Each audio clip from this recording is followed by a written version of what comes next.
Sehr geehrte Frau Präsidentin, sehr geehrter Herr Bundeskanzler, sehr geehrte Damen und Herren! Diese Koalition im Endstadium erinnert immer stärker an die Brücke der Titanic. Deutschland hat Schlagseite, die Schotten laufen voll. Aber Sie lassen die Bordkapelle immer die gleichen Beruhigungsmelodien spielen. Der Kapitän hat nichts mehr zu sagen und schaut einfach zu, weil ihm der erste Offizier die Kapitänsmütze geklaut hat.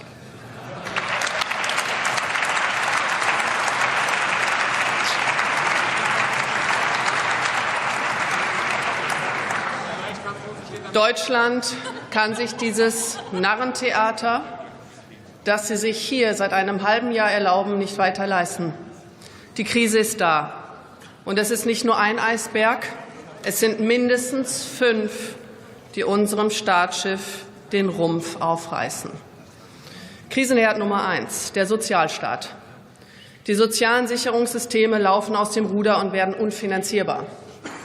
1/3 der Gesamtsteuereinnahmen des Bundes wird im kommenden Jahr allein zur Stabilisierung der Rentenkasse aufgewendet werden müssen.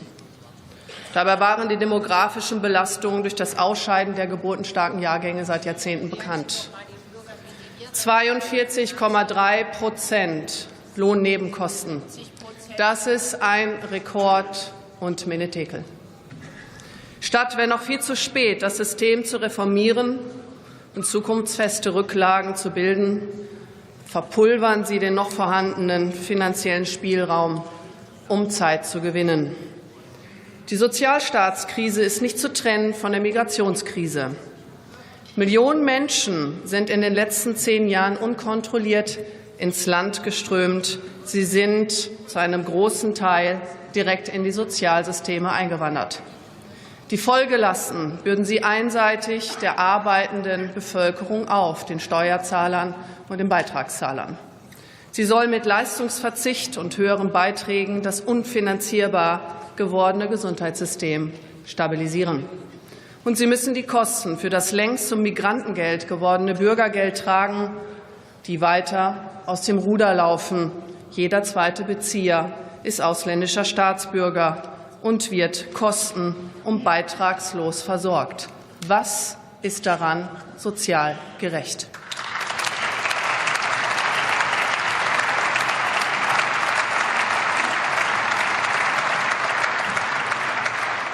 Ihr Koalitionspartner SPD stemmt sich selbst gegen symbolpolitische Korrekturen. Lediglich die im letzten halben Jahr zugezogenen Ukrainer aus dem Leistungsbezug zu nehmen, das ist nicht einmal ein Tropfen auf den heißen Stein. In Deutschland befinden sich 1 Million abgelehnte Asylbewerber, aber von ihrer groß angekündigten Abschiebeoffensive ist weiterhin nichts zu sehen. Unterdessen wandert trotz rückläufiger Asylzahlen jedes Jahr eine Großstadt unter Missbrauch des Asylrechts ein, und eine weitere Großstadt kommt über den Familiennachzug hinterher. Die Bürger, die dafür bezahlen müssen, verlieren dazu noch ihre Heimat. In 275 bayerischen Schulklassen sitzt kein einziges Kind mehr mit deutscher Muttersprache. Das ist ein Offenbarungseid.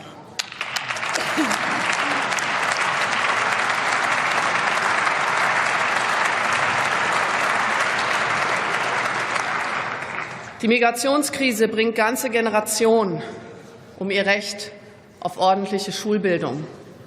Und während die Grenzen weiter offen stehen, verwandeln sich unsere Weihnachtsmärkte in Festungen oder werden gleich ganz abgesagt. Tragen muss all diese Lasten ein Land, das seit über 3 Jahren tief in einer Rezession feststeckt. Der industrielle Kern erodiert im atemberaubenden Tempo. 50.000 Jobs hat die deutsche Automobilindustrie innerhalb eines Jahres verloren. Stellenabbau und Exodus erfassen die gesamte produktive Industrie. 41% der Betriebe planen 2026 einen weiteren Stellenabbau. Eine nie dagewesene Pleitewelle fegt über das Land und dezimiert den Mittelstand. Die Zahl der Insolvenzen könnten im kommenden Jahr auf 30.000 steigen, befürchten Kreditversicherer. Was Unternehmen und Arbeitsplätze aus dem Land treibt, ist vor allem die hausgemachte Energiekrise. Das sagen Ihnen jetzt auch die Industriechefs, die leider viel zu lange geschwiegen haben. Die künstliche Verteuerung von Energie durch den sogenannten CO2-Preis wird die Deindustrialisierung noch weiter beschleunigen. Sie erheben eine willkürlich verhängte Steuer auf Luft, treiben sie künstlich immer weiter in die Höhe und nennen das auch noch ein marktwirtschaftliches Instrument der März. Weiter kann man den grünen Irrsinn kaum noch auf die Spitze treiben.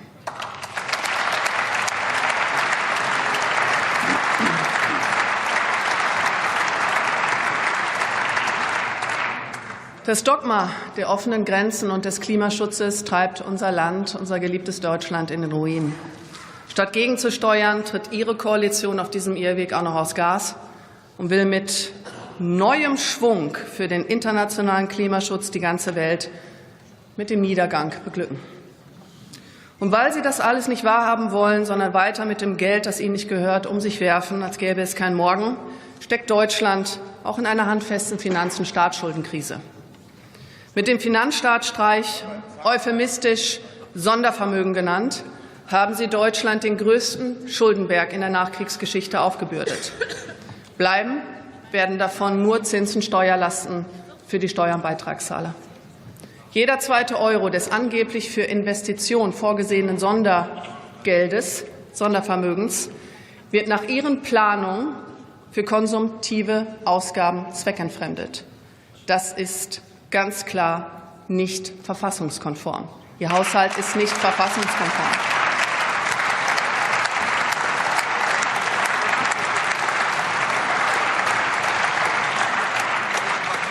Statt, wie versprochen, überflüssige Ausgaben zu streichen und den Haushalt zu konsolidieren, werfen Sie das Geld mit vollen Händen zum Fenster raus. Noch 1 Milliarde für einen dubiosen Tropenwaldfonds hier, 6 Milliarden für einen internationalen Klimaschutz da, 11,5 Milliarden für die Ukraine, ohne zu wissen, ob das Geld nicht abermals bei korrupten Kriegsprofiteuren landet. Gott sei Dank, haben wir durch Donald Trump die reelle Chance auf einen Frieden, zu dem Sie keinen Teil beigetragen haben. Ganz im Gegenteil.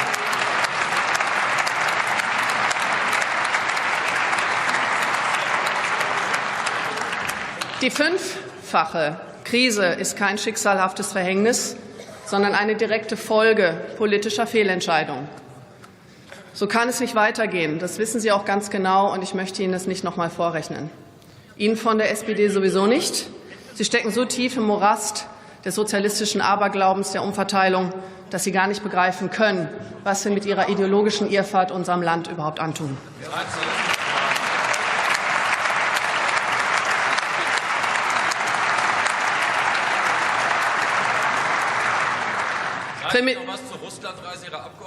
Primitives Antifa-Geschrei und stumpfsinnige,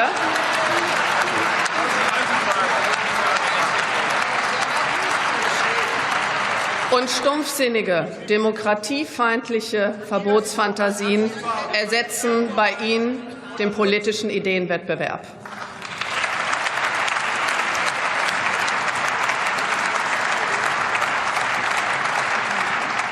Und der stereotype Ruf nach mehr, noch höheren Steuern und nach noch mehr und höheren Schulden tritt bei Ihnen an die Seite, anstelle des ökonomischen Sachverstandes. Frau Abgeordnete,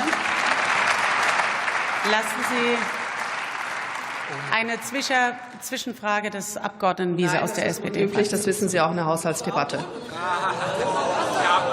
Aber Sie, nein, ich habe vor Ihnen sowieso keine Angst. Sie haben Angst. Der oder die der Abgeordnete entscheidet selbst, ob er oder sie eine Zwischenfrage zulässt. Das müssen wir jetzt hier nicht kommentieren. Bitte fahren Sie fort. Aber Sie, liebe Kollegen von der Union, wie Sie hier so rumfeixen, das wird sich der Wähler sehr genau merken, vor allem in den anstehenden Landtagswahlen.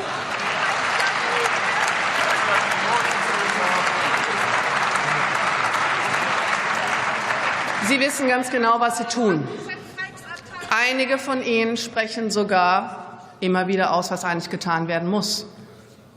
Sie tun aber genau das Gegenteil. Und Sie, Herr Merz, haben im Wahlkampf alles Mögliche angekündigt und versprochen, was bitter notwendig ist und dringend getan werden muss. Sie haben sich dabei großzügig aus unserem Wahlprogramm bedient. Aber dann,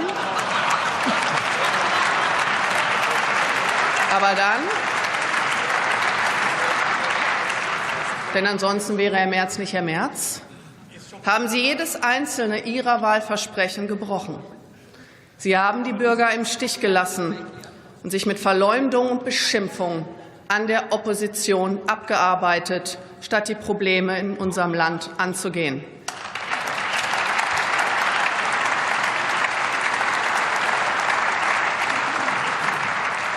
Sie haben damit wertvolle Zeit verschwendet und die Krise noch verschärft. Und das alles, weil Sie sich zum Gefangenen der linken Einheitsfront durch Ihre Brandmauer machen. Und Sie lassen sich ums andere Mal von der SPD vorführen. Die Gunst der SPD, von der Ihre Kanzlerschaft abhängt, ist Ihnen wichtiger als das Wohl unseres Landes und Ihrer eigenen Partei.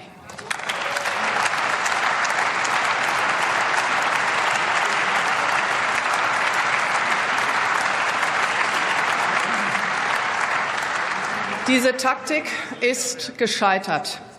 Deutschland braucht ein Sofortprogramm zur Reform von Staat, Wirtschaft und Gesellschaft. Es ist Zeit für den Deutschlandplan der Alternative für Deutschland. Es ist ein 12-Punkte-Plan, um Deutschland wieder auf die Beine zu bekommen. Erstens. Wir brauchen günstige und sichere Energie. Das ist die Grundlage für wirtschaftlichen Aufschwung und Wohlstand.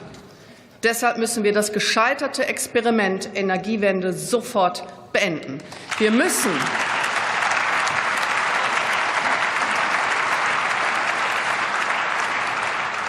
müssen die Zerstörung der Kernkraftwerke, die Sprengung von Kernkraftwerken sofort beenden und den Wiedereinstieg in die Kernkraft forcieren.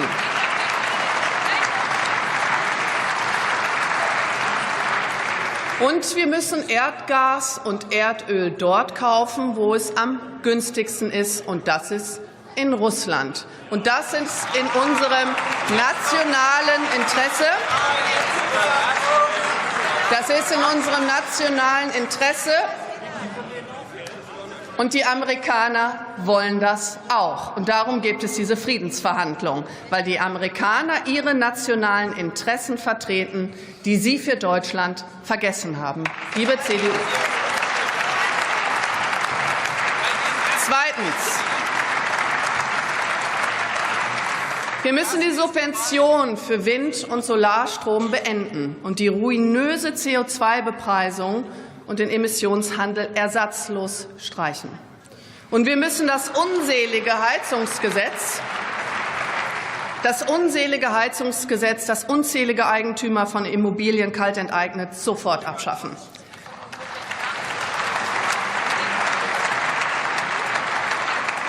Drittens. In der Wirtschaftspolitik muss wieder der Grundsatz gelten, marktwirtschaftliche Ordnungspolitik statt ökosozialistischer Planwirtschaft. Das bedeutet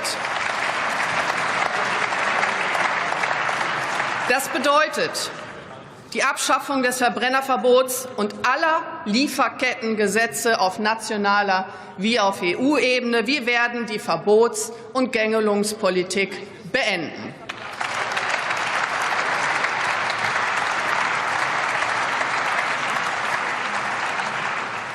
Unsere Wirtschaft braucht ein Entfesselungsprogramm zur Freisetzung marktwirtschaftlicher Kräfte, das sie von bürokratischen Regulierungen befreit und die Steuer- und Abgabenlast drastisch senkt. Fünftens. In der Sozialpolitik müssen wir konsequent zum Solidarprinzip zurückkehren. Volle Sozialleistungen nur für Mitglieder der Solidargemeinschaft, die auch ihren Beitrag zu den sozialen Sicherungssystemen leisten. An die Stelle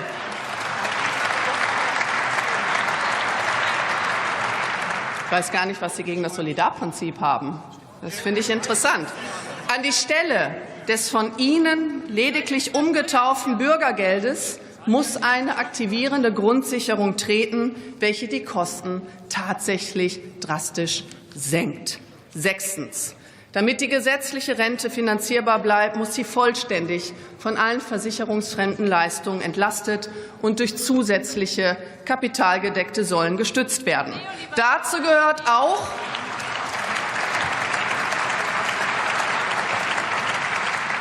gehört auch ein Rentenstaatsfonds, einen sogenannten Ausgleichsfonds zur Stabilisierung der gesetzlichen Rente der ersten Säule. Die Beamtenversorgung muss reformiert, die Verbeamtung strikt auf wenige hoheitliche Aufgabenbereiche beschränkt werden. Politiker, Beamte, Mandatsträger müssen in die gesetzliche Rentenversicherung einbezogen werden.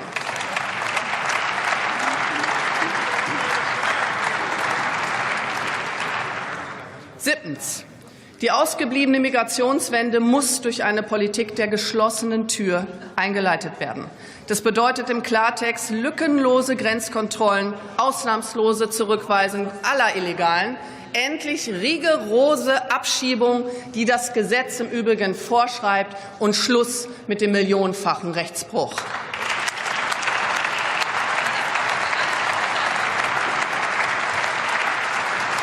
Achtens. Die Migrationsmagneten werden abgestellt. Für Asylbewerber gibt es nur noch Sachleistungen statt Bargeld. Eingebürgert wird nur noch nach strengen Kriterien und frühestens nach 10 Jahren auf eigenen Füßen, voll im Beruf stehend. Die Anspruchseinbürgerung wird abgeschafft.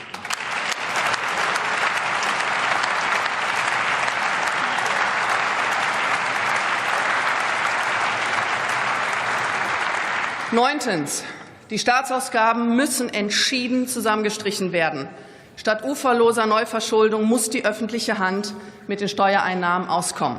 Der Staat muss sich aus der Wirtschaft und aus dem Privatleben der Bürger heraushalten und sich auf seine Kernaufgaben beschränken: innere und äußere Sicherheit, Aufrechterhaltung von Rechtsstaatlichkeit und öffentlicher Ordnung. Zehntens. Klientelpolitische Subventionen werden gestrichen. Die öffentliche Finanzierung von politischen Pseudo-Nichtregierungsorganisationen wird verboten. Die Antifa als Terrororganisation wird verboten. Die GEZ-Gebühren werden abgeschafft.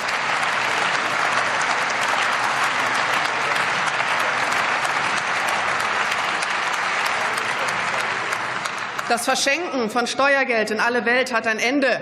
Wir brauchen unsere verbleibenden Ressourcen für unser eigenes Land, für unsere eigenen Bürger.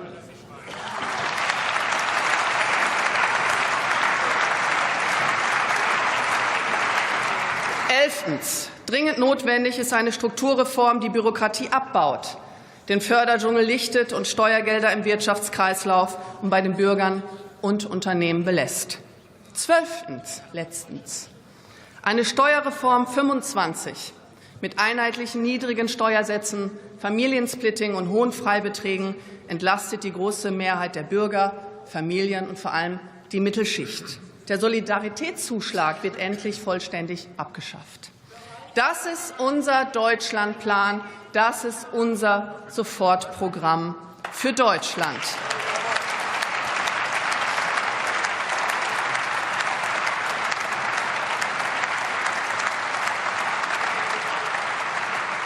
Die wichtigsten und dringendsten Maßnahmen, um die Schäden zu korrigieren, könnten wir sofort gemeinsam entscheiden. Sofort. Die Mehrheiten dafür wären vorhanden in diesem Hause. Wenn die bürgerlichen Kräfte der Vernunft zusammenfinden und den Willen der Wähler erfüllen, der mehrheitlich eine bürgerliche Mitte-Rechts-Politik gewählt hat, darum geht es nämlich.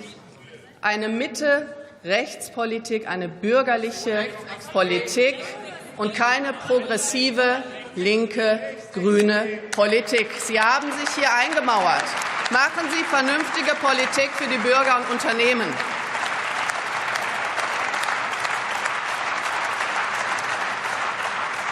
Es liegt also an Ihnen, sehr geehrte Kollegen von der Union, ob Sie sich weiter am Gängelband der linken und grünen Verlierer führen lassen wollen oder ob Sie bereit sind, das Wohl des Landes über persönliche Eitelkeiten und ideologische Vorurteile zu stellen. Wir sind dafür bereit,